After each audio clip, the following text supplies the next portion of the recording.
Assalamualaikum teman-teman, jumpa lagi dengan saya.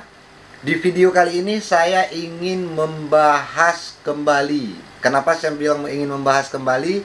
Karena mungkin yang ingin saya bahas sekarang ini sudah pernah saya bahas pada video saya sebelumnya sekitar 1 bulan yang lalu, yaitu tentang apa yang harus kita lakukan ataupun tindakan apa yang harus kita perbuat kalau seandainya laptop ataupun notebook kita terkena air atau terkena hujan. Jadi di sini kenapa saya membuat kembali video saya yang membahas hal yang sama, yaitu tentang masalah laptop yang terkena air ataupun terkena hujan. Tujuannya adalah agar video ini penjelasannya itu lebih mudah kalian pahami dibandingkan video saya sebelumnya. Jadi di sini kalau seandainya kalian mengalami laptop kalian itu tiba-tiba terkena air ataupun terkena hujan, hal pertama yang harus kalian lakukan, kalau seandainya laptop kalian itu adalah laptop yang memang bisa dicabut baterainya tanpa harus membuka casing dari laptopnya, di sini kalian usahakan begitu laptop kalian kena air, kalian cabut baterainya. Kemudian di sini jangan kalian hidupkan kalau seandainya laptop kalian itu baru terkena air dan masih basah. Karena kalau seandainya langsung kalian hidupkan, resikonya di sini nanti laptop kalian itu akan mengalami kerusakan yang sangat parah. Memang mungkin waktu pas kalian hidupkan sekali, laptopnya hidup. Tapi setelah itu, setelah airnya mungkin terkena pada bagian motherboard ataupun komponen-komponen yang lain, itu akan sangat beresiko membuat laptop kalian itu rusak parah. Jadi di sini kalau memang laptopnya itu masih ada air, jangan coba-coba dihidupkan. Dan di sini kalau seandainya kalian ingin mencabut baterainya, tapi kalian di sini tidak bisa dikarenakan mungkin baterainya itu model ditanam di dalam casing. Di sini saran saya kalian harus membongkar dulu laptop ataupun notebooknya, kemudian kalian lepaskan baterainya dari motherboardnya, kalian cek apakah ada terkena air atau enggak di bagian motherboardnya. Kalau memang ada, kalian keringkan, kalian bersihkan dulu. Dan di sini kalau seandainya kalian ingin membongkar laptopnya tapi kalian itu mungkin tidak ada pengalaman, ataupun kalian ingin membongkar tapi kalian ragu-ragu, takutnya nanti setelah kalian bongkar, pas kalian pasang muncul masalah-masalah baru pada laptop ataupun notebook kalian. Di sini saya sarankan lebih bagus kalian membawa laptop ataupun notebooknya itu ke tempat teknisi untuk dibongkar dan dilakukan pengecekan untuk membersihkan air-air yang kemungkinan terkena pada bagian mesin laptop kalian. Jadi di sini nanti kalian bawa laptopnya itu ke tempat teknisi, kalian bilang ke tempat teknisi bahwa laptop kalian itu terkena air. Tolong dicekkan kalau memang ada air yang terkena pada bagian motherboardnya, tolong dibersihkan. Nah, nanti biasanya si teknisi akan langsung paham dan dia akan mengerjakan laptop kalian itu sesuai dengan prosedur teknisi. Jadi di sini memang kadang-kadang ada laptop yang terkena air, waktu pas dihidupkan 1 kali itu hidup. Tapi biasanya itu hanya 1-2 kali dihidupkan. Kemudian setelah itu akan padam. Jadi yang saran saya di sini, usahakan kalau memang laptop kalian itu baru terkena air dan masih basah, jangan coba-coba dihidupkan. Dan di sini pertanyaannya, kalau seandainya pas laptop ataupun notebooknya terkena air, kemudian kita tidak menghidupkannya, kita mengeringkan airnya dulu yang ada pada bagian motherboard, ataupun pada bagian-bagian lain di laptopnya sudah kita bersihkan. Apakah ini bisa menjamin laptop kita tidak rusak? Jawabannya, ini tidak menjamin.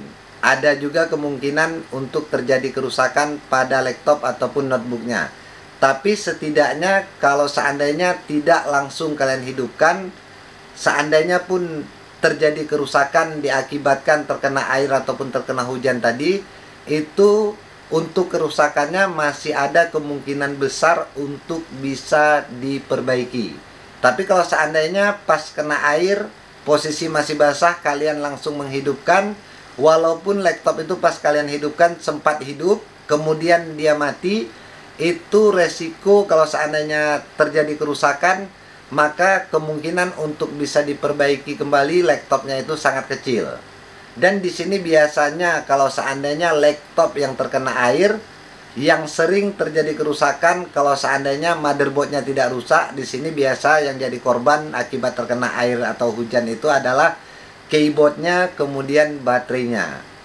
Dan untuk kerusakan yang paling fatal akibat dari terkena air atau terkena hujan ini adalah terjadi kerusakan pada bagian motherboardnya.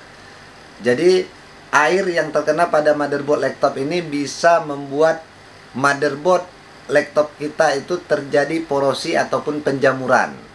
Jadi di sini yang perlu kalian ketahui, bentuk motherboard itu seperti ini. Ini salah satu bentuk motherboard dari laptop. Dan yang harus kita tahu dari sebuah motherboard ini, untuk motherboard ini bisa hidup ataupun untuk sebuah laptop itu bisa hidup, pada bagian motherboard ini ada beberapa tegangan yang menjadi syarat yang harus hadir ataupun harus ada, baik itu sebelum dihidupkan ataupun setelah dihidupkan. Di sini tegangan yang dibutuhkan oleh sebuah motherboard untuk bisa hidup normal adalah yang pertama tegangan 19 volt, kemudian tegangan 3 volt, tegangan 5 volt, dan tegangan 1,5 volt. Jadi kalau seandainya motherboard ini terkena air dan salah satu tegangan yang saya sebutkan tadi hilang ataupun tidak ada pada motherboardnya, itu akan membuat motherboard ataupun laptop yang kalian punya itu bermasalah waktu pas kalian hidupkan. Jadi di sini motherboard laptop ini adalah sebuah rangkaian. Jadi antara tegangan 19 volt, tegangan 5 volt, tegangan 3 volt, dan tegangan 1,5 volt, itu tegangan-tegangan itu bekerja sama dan bekerja pada bagian blok masing-masing. Dan tegangan-tegangan itulah yang kemudian membuat laptop yang kalian punya itu bisa hidup. Jadi untuk laptop itu ada yang namanya blok power, kemudian ada namanya blok PCC core, dan ada tegangan blok PCC RAM. Jadi ada beberapa blok di motherboard ini yang memang menjadi syarat agar laptop itu bisa hidup normal dan berfungsi semuanya secara normal. Jadi di sini kenapa motherboard laptop ini tidak boleh terkena air, karena memang yang namanya elektronik, khususnya bagian laptop, PC ataupun notebook, ini elektronik yang memang agak rentan dengan air. Jadi seandainya terjadi short pada salah satu kapasitor yang ada pada motherboard laptop ini, itu juga akan berakibat fatal, bisa membuat laptop tidak hidup. Kemudian kalau seandainya terjadi short pada salah satu IC yang terdapat pada bagian motherboard ini juga akan membuat laptopnya bermasalah, tidak bisa dihidupkan. Jadi saran saya di sini, kalau seandainya ada laptop ataupun notebook kalian yang terkena air ataupun terkena hujan, hindari untuk langsung menghidupkan, tapi cek dulu pada bagian mana airnya terkena pada laptop ataupun notebook kalian. Kalau memang ada airnya, kalian bersihkan, kalian keringkan dulu. Kalau memang kalian sudah yakin airnya sudah tidak ada, sudah bersih, sudah kering, baru kemudian kalian menghidupkan laptopnya. Jadi baiklah teman-teman, itulah yang dapat saya bagikan. Mudah-mudahan penjelasan ini lebih jelas dibandingkan video saya sebelumnya. Kenapa ini saya buat ulang? Tujuannya agar kalian itu lebih memahami apa yang saya sampaikan. Baiklah, mudah-mudahan apa yang saya bagikan ini bermanfaat buat kalian. Terima kasih sudah menonton video saya. Assalamualaikum.